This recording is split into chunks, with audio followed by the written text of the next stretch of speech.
I gotta go get some more oatmeal. I need some oatmeal. Yo, I can't even eat breakfast, bruh. I gotta hop on a call with a company to talk about a project. Can't even eat breakfast, man. Got no time. Y'all be wondering why I don't upload more. Cause I don't got no time. I got a newborn. I be trying to work on projects. I'm trying to make a course. It's crazy, man. Just know, if you wanna be successful, you gonna have to work your butt off, man. Ain't no sitting on your butt and getting rich. Put the work in, and hopefully that work will continue to make you money further down the line. Let me hop on this call real quick.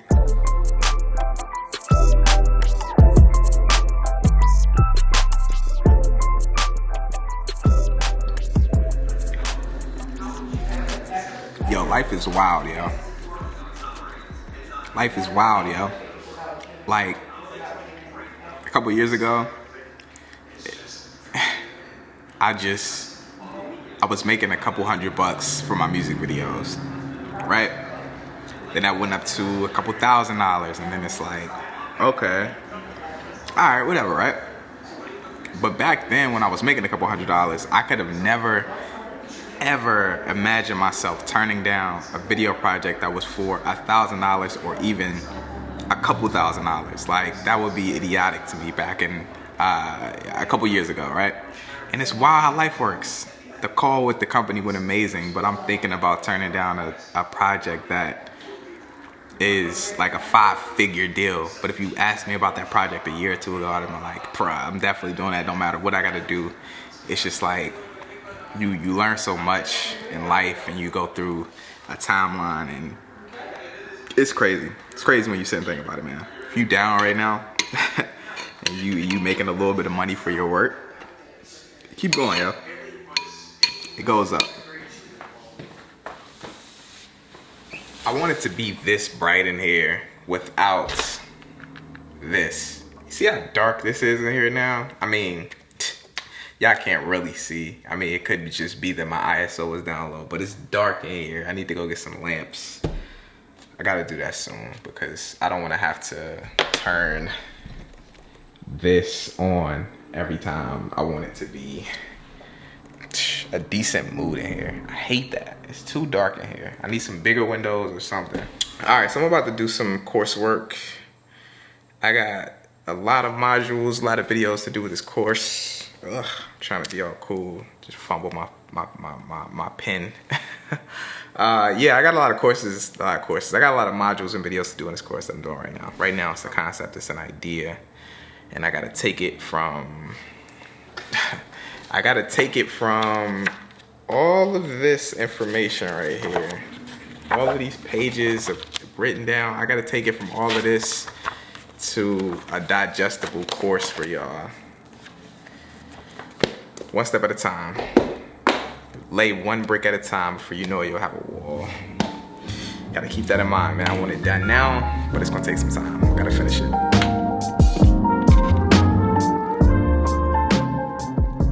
Alright, I gotta leave. I gotta go film the remainder of this commercial that I've been talking about for forever. But yo, so when I started to build my course, right, I was trying to figure out the easiest way to make my screen recordings as interactive and as easy to follow as possible. I just found out about Camtasia. I know it's a lot of y'all who gonna be like, dang, I've been using Camtasia forever.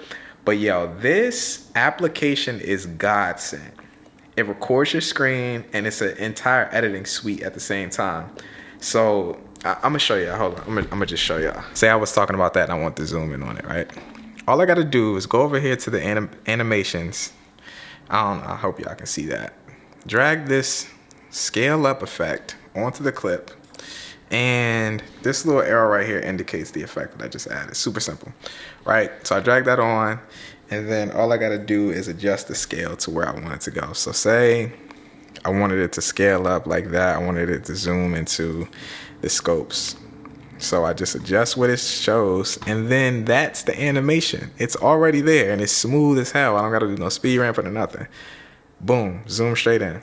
And then if I wanna go out, I wanna zoom it back out, all I gotta do is go to scale to fit, drop that on the clip right there, and then boom, it goes back to original. I feel like I did a horrible job at showing just the power of this app and what you can do and how easy it is. But if you plan on getting a YouTube channel and doing tutorials, get Camtasia. I'm telling you, it's so easy. It's so simple. It's no keyframing. It's no speed ramping. None of that. It's smooth. All you gotta do is drag and drop the transitions and adjust some parameters, and then you can highlight exactly what you're talking about in a program, which I thought was really dope. Anyways, let me pack up. I gotta leave. We gotta go film this interview.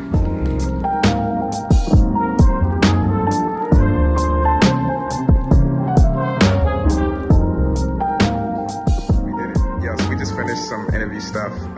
KO Boniface Gunty, the marketing advertising king. The photographer king, bro. YC in the back of the camera. Yes, we in a penthouse, fire as hell, man. All windows, beautiful view of the city. We shoot on the C200. We got the 300X aperture, light dome Mark II, and we got the EOS R's second angle. Yeah, we just finished some content. Just wanted to check in real quick. I'm gonna go wrap this vlog. I just switched over to my camera, so I want to show y'all this view, this vibe, give y'all some motivation, because this outlook, scenery, this crib is amazing. This is what you should strive for. I can't tell you what you should strive for. You might want a house in Kentucky with a white picket fence and 2 bedrooms. That's cool too. But it's a lot of people who strive and they want the luxurious things in life, and this is just a little motivation because it's attainable. You can get this. You can get this. You can get this view, man. You can get this top floor penthouse view, downtown Atlanta, all windows, all glass. It's possible, man. It's possible, y'all. You can get it. Go hard, stay motivated, and just believe. I think at the base of everything, if you believe it's possible, man. Just being around Boniface Gunty for a little bit has just changed my entire outlook on business, self-worth, and all that, man. So yeah, I'm enrolled in this course. It's teaching me a lot right now, and I can't wait to share y'all my course. I know I've been talking about this course for a long time, but once it dropped, the people who are interested in it, people who take it serious, it's definitely gonna change our life too. So I can't wait to share with y'all. Can't wait. Gotta leave though. Okay, so let's go over some differences between a cinema camera and a mirrorless / DSLR camera. Because there's a lot of people who can't fathom spending more than $3,000 on a camera. They just don't think it makes sense, which I get. I was once that person.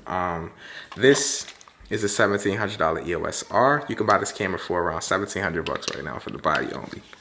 This is a Canon C200. This costs around $5,500 to $6,000 right now, I believe, for the body. Why would you buy this over this? All right, let's just get over some of these differences.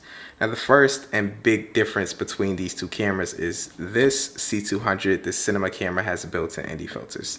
Now, I'm not gonna go over ND filters. They're basically sunglasses for your camera. You use them to get correct exposure outdoors. All right, this has ND filters built in. If you wanna use this camera and get ND filters, you would have to attach them to the exterior of your lens, or you could use this adapter. Now, this is an ND adapter, which is really cool for this camera, but the biggest flaw with this ND adapter is when I don't want to use ND at all, I have to remove the variable ND slot, and that leaves a big hole right in the side of the camera for dust to get in and touch the sensor and screw the camera up, which we don't want. So I think that's the biggest hassle with using this adapter with the built-in ND filters. This one right here, I have multiple stops. It's electronic, goes in. I love it. Built-in ND filters is a great plus. The second difference between these two cameras is shutter angle and shutter speed. Now, both work the same way. I'm sure you guys have heard on YouTube, if you watch tutorials, the 180-degree shutter rule. Well, that is from cinema cameras. It is basically doubling your shutter speed to twice your frame rate. 24 frames per second, you want to have a 1/40th or 1/50th on your shutter speed. Now, cinema cameras have shutter angle. Basically the exact same concept, but with shutter angle, if I set the shutter angle in this camera to 180 degrees, the biggest benefit is regardless of whatever frame rate I switch to, it will automatically switch the camera to the correct shutter speed. So if I have 180-degree rule setup on this camera. I don't have to worry about adjusting it if I go to 60 frames per second or 24 frames per second. It'll do it automatically in camera. And with this, if I go to 60 frames per second, I have to remember to switch my shutter speed to 120th of a second. So shutter angle, shutter speed, same concept. One I think is easier in the grand scheme of things. I'm still getting used to shutter angle. I know that 1/80th, if I set it there, I'm good regardless of what frame rate I set it to. But manipulating shutter speed, shutter angle is basically the gist of creating a looking camera. You know, sometimes you want that shutter angle really low, sometimes you want that shutter angle really high, and same thing with shutter speed and shutter angle. So those are the differences there. Another really big difference between this camera and this camera is bit depth. Now, I don't want to get super sciencey with bit depth. Just know that higher bit depth in footage allows you to get cleaner gradients between colors. So if you have an 8-bit camera like the EOS R, this can shoot 10-bit externally, but most of the Sony cameras, the consumer mirrorless cameras, are 8-bit. If you've ever filmed the sky and you see these weird bands between the different colors and the gradient of the sky, that's because the bit depth in the footage is low at 8-bit. This can go all the way up to 12-bit, which is awesome. It allows me to get really clean gradients when it's color grading time and you don't see those weird bands. So bit depth is something that cinema cameras typically have a lot more than consumer mirrorless and DSLR cameras. Another really big difference between these two cameras is this one films RAW and this one doesn't. Now, RAW with video is the exact same concept as RAW with photography. If I record a video on here, my RAW capabilities allow me later in post to switch my my picture profile. It allows me to switch my ISO in post. It's basically you being able to correct a video after you filmed it, which is crazy. Yes, RAW is basically just like shooting a RAW photo with photography. So this films RAW, this one doesn't. The RAW on this one is 12-bit. It's amazing. I don't really use the adjustments in post. Most of the time I like to get my exposure right. You know, I don't really go in and adjust it in post, but it's something that you can do. So RAW video is cool. I just enjoy the additional bit depth for color grading and getting smoother gradients when it comes to filming. So yes, that. The footage that comes out of mirrorless consumer DSLR cameras is typically compressed a lot, which means the bit rate is a lot lower and the quality of footage is a lot lower. Don't get me wrong, these cameras can still produce amazing footage, but the bit rates between the two cameras tend to be complete opposites, you know. Another thing that's really different between these two cameras is consumer DSLR mirrorless cameras tend to have Embody image stabilization. Now it's either mechanical or it's digital. Mechanical is basically a sensor floating inside of the camera that corrects when movements are erratic. Or it could be digital, which is the case of this EOS R. It basically takes the footage and warps it in real time. If you ever added warp in post in Premiere Pro or Final Cut Pro 10, that's basically what digital stabilization is inside of a camera. Usually better inside of the camera, but regardless, it's the exact same concept. That's what I'm trying to say. These cameras, cinema cameras, tend to not have that. Newer cinema cameras like the C500 Mark II does have digital image stabilization in the camera, which is awesome. So they're kind of catching up to each other in that spectrum. But these tend to have Embody image stabilization, mostly because these cameras are a lot lighter than these ones. The additional weight with this causes a lot less jitters with footage and photography, so these need Embody image stabilization to make the footage usable. And that's basically the gist of it. I'm sure it's a lot more differences between a cinema camera and a consumer DSLR mirrorless camera. I just don't want to yap this vlog on too long, which is better than the other. I can't really say. You might not need a cinema camera. A lot of you guys don't need cinema cameras. This is overkill for the majority of projects. This is for commercial gigs. This is for clientele that has a lot of money to pay, who wants their footage to look a certain way. But you can achieve footage that is very similar from this camera to this one in most instances if you know lighting, you know composition, and you know how to use your lenses to your advantage. So not to say that this is worse than this camera. This just has differences that fit projects a little bit better and vice versa. You don't want to hike to the top of a mountain with this. But you might want to hike to the top of a mountain with this. So it's benefits and it's negatives in both. So if you have a DSLR, don't feel bad about not having a cinema camera. You probably are more likely to use this than this the majority of the time, which I do anyways. So yeah, I pull this out when it's time and I got the projects to do it, but 90 to 95% of the time I'm using this camera. So yeah, that's the difference between the two. You might not ever want to buy this, you might not ever need this, you might fantasize over this, but you really don't need it. I really don't need this, honestly. That's the end of the vlog. Drop it a like if you enjoyed it. Subscribe to the channel if you're new here. I'm out, y'all. Peace.